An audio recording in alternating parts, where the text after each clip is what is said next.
Le Saint-Esprit dans le Nouveau Testament. Le Saint-Esprit révèle Jésus. L'Ancien et le Nouveau Testament de la Bible ne sont pas deux livres distincts. Ils sont un livre, et personne ne peut pleinement comprendre l'un sans l'autre. Ma prochaine déclaration peut être une que vous n'avez jamais envisagée auparavant, mais elle est d'une importance vitale. La Bible n'a qu'un seul auteur. Je suis pleinement conscient que le Saint-Esprit a utilisé une quarantaine d'hommes pour écrire les nombreux livres de la Bible. Je ne suis pas sûr de ce que nous devrions étiqueter ces hommes, mais quel que soit le terme que nous pourrions utiliser, nous savons que le Saint-Esprit est l'auteur de la parole de Dieu. Cela explique pourquoi il n'y a pas de contradiction entre l'Ancien Testament et le Nouveau Testament. Le Saint-Esprit était et est le seul auteur de la parole de Dieu, car la Bible déclare clairement que la prophétie n'est pas venue dans le temps par la volonté de l'homme, mais les saints hommes de Dieu ont parlé quand ils ont été poussés par le Saint-Esprit. L'apôtre Paul n'a jamais rencontré David parce qu'il vivait dans différentes générations et dans des dispensations distinctes. Paul n'a pas non plus vécu à l'ère de Jérémie ou d'Isaïe, mais ce que tous ces hommes écrivaient et ce qu'ils disaient étaient en parfaite harmonie et s'accordaient l'un avec l'autre. Pourquoi ? Parce que c'est le même Saint-Esprit qui a travaillé à travers chacun de ces hommes. Considérez quelque chose avec moi.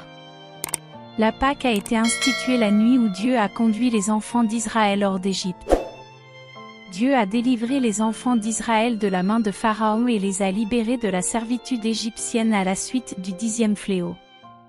Comme moyen d'identification à l'ange de la mort, les Israélites ont reçu l'ordre de placer le sang d'un agneau sacrificiel sur les montants latéraux et en haut de leur porte. Dieu a promis que lorsque l'ange de la mort verrait la couverture du sang d'un agneau immaculé au-dessus et autour de la porte, ce serait un signe pour lui de passer par-dessus, que la maison et la mort n'y frapperaient pas.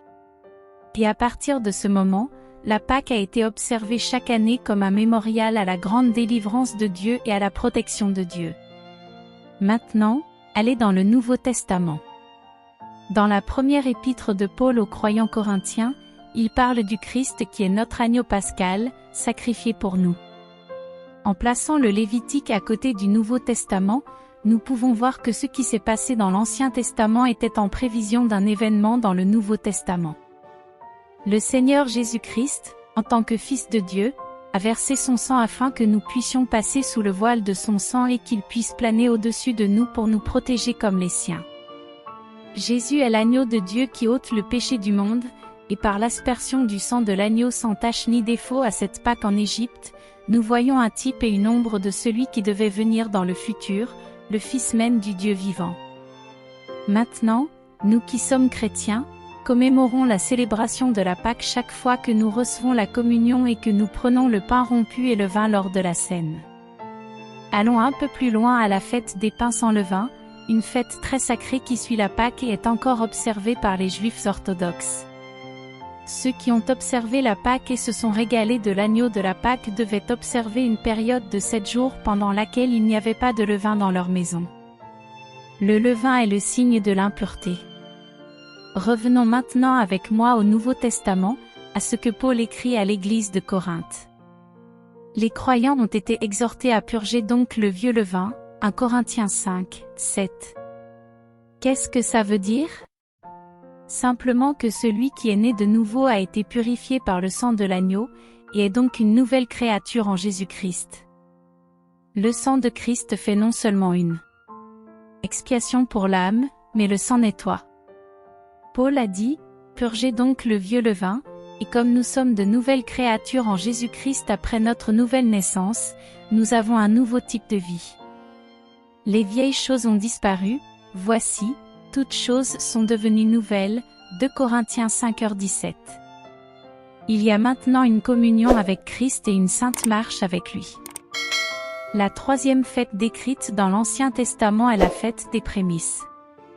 Les enfants d'Israël devaient apporter une gerbe des prémices de cette moisson au prêtre afin qu'il agite la gerbe en offrande devant le Seigneur, Lévitique 23, octobre 2014.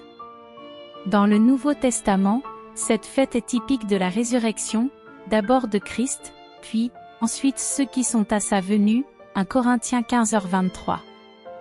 Lisez l'intégralité du 15e chapitre de cet épître, mais surtout ce 23e verset à propos de ce « que je dis ». Christ est le premier fruit de ceux qui le suivront dans la moisson. À cause de sa résurrection et parce qu'il vit, nous vivrons aussi. Nous n'avons besoin ni de peur ni d'inquiétude, ni d'anxiété concernant la résurrection de notre corps. Nous n'avons pas à craindre la mort. Pourquoi? Parce qu'elle est le premier fruit.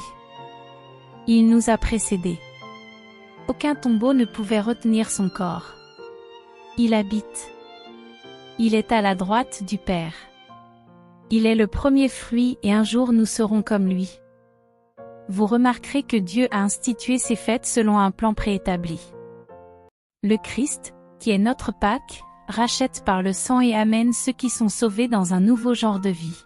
Christ, qui est la gerbe ondulée, est le premier qui sera apporté à Dieu par sa résurrection.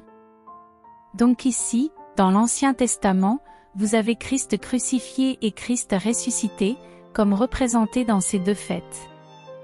La fête de la Pentecôte est la suivante, 50 jours après la fête des prémices. Il a été dit à Moïse, « Vous compterez 50 jours et vous offrirez une nouvelle offrande de viande au Seigneur. Vous ferez sortir de vos habitations 2 pains ondulés, Lévitique 23, 16-17. » Les enfants d'Israël qui avaient traversé la moisson des prémices devaient prendre le blé de cette moisson, le moudre en farine, cuire la farine en pain, puis offrir ce pain à Dieu. L'offrande lors du deuxième service d'action de grâce n'était pas une gerbe, mais plutôt des pains, ceux qui avaient été unifiés, assemblés et ensuite offerts à Dieu. Voyez quelque chose maintenant. Jésus est notre agneau pascal qui a été sacrifié pour nous. Il y aura une nouvelle vie en lui, une vie sans levain. Quand nous naissons de nouveau et parce que nous lui appartenons par sa résurrection, il nous promet une résurrection semblable à la sienne. Alors nous serons comme lui dans nos corps ressuscités. Nous le verrons face à face. Maintenant regarde. Lorsque nous arrivons à cette fête de la Pentecôte, nous entrons dans le domaine du Saint-Esprit, car il est l'agent qui unira le peuple et présentera l'Église à Dieu, parfaite et unifiée. C'est exactement ce que fait le Saint-Esprit aujourd'hui. Nous ne sommes plus des gerbes individuelles, mais un pain aujourd'hui, son Église. Lorsque nous acceptons Christ dans le pardon de nos péchés, nous naissons dans ce corps qui est appelé l'Église. Peu importe que nous soyons juifs ou gentils, que nous soyons catholiques ou protestants, cela ne fait aucune différence où nous avons nos membres d'église ou quelle peut être notre nationalité. Ce qui fait toute la différence dans le monde, c'est cette expérience de la nouvelle naissance, que nous avons accepté le Fils même du Dieu vivant dans le pardon de nos péchés. C'est le sang qui fait l'expiation pour l'âme. Pas n'importe quel sang, mais le sang du Christ, car il est la perfection absolue, le péché n'ayant jamais touché son corps. Il est le seul sang qui était du sang pur, le sang du Fils du Dieu vivant. Le Saint-Esprit a une œuvre bien définie dans cette dispensation, dans laquelle nous vivons, la formation du corps du Christ, son Église. À la Pentecôte, le Saint-Esprit a élu domicile sur terre, et restera ici jusqu'à ce que l'Église soit complète. Regardez son puissant travail de bureau maintenant. Vous vous souviendrez que je vous ai dit que Jésus s'est offert par le Saint-Esprit pour être donné aux hommes sacrifice, et que le Saint-Esprit a promis d'être l'agent du Christ. Il a juré de promouvoir et d'élever Jésus, et c'est pourquoi, quand Jésus était encore ici sur terre, il a parlé du Saint-Esprit qui allait bientôt venir. Vous trouverez sa conversation dans le 16e chapitre de l'Évangile de Jean, mais maintenant, je vais vers celui qui m'a envoyé, Jean 16, 5.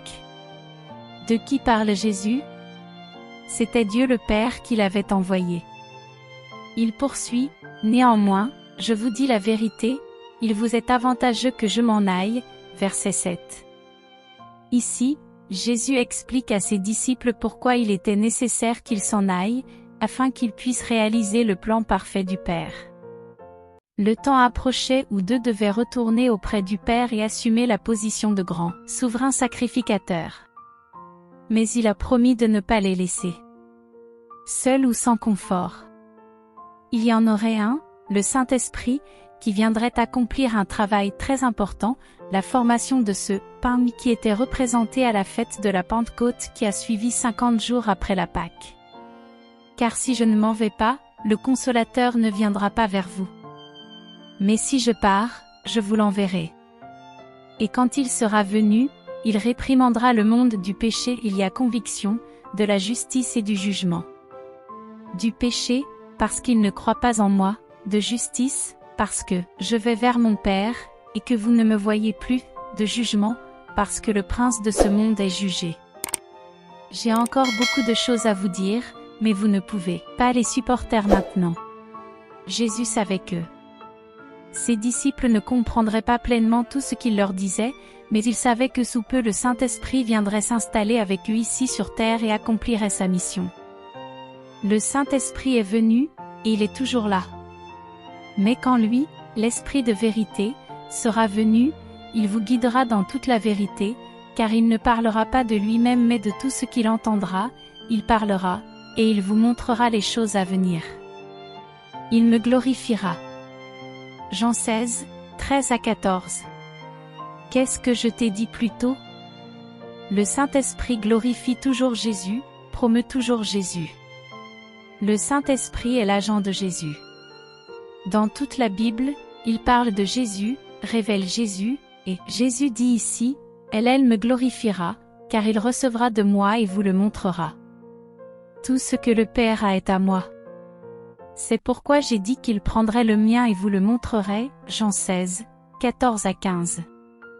Ainsi, nous voyons clairement que personne ne peut connaître le Saint-Esprit, que ce soit dans l'Ancien Testament ou dans le Nouveau Testament, sans connaître Jésus, car le Saint-Esprit magnifie et révèle toujours Jésus-Christ, le Fils de Dieu.